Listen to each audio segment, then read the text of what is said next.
Ta ütleb, et tal ei ole probleeme, on ainult teiste omad. Ta aitab, kuulab, annab. Mitte sellepärast, et ta on tugev, vaid sellepärast, et ta otsib, kandes teiste koormat, jättes enda tähelepanuta.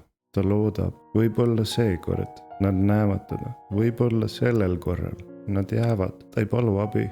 Mitte sellepärast, et ta ei vaja seda, ta kardab olla koormaks. Aga see lugu pole lootusetu.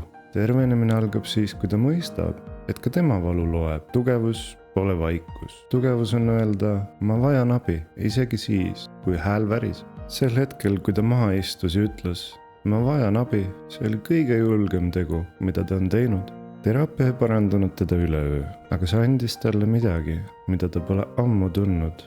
Turvatunde, ruumi, kellegi, kes kuulab. Sa ei ole üksi, ka sinu lugu väärib tervenemist.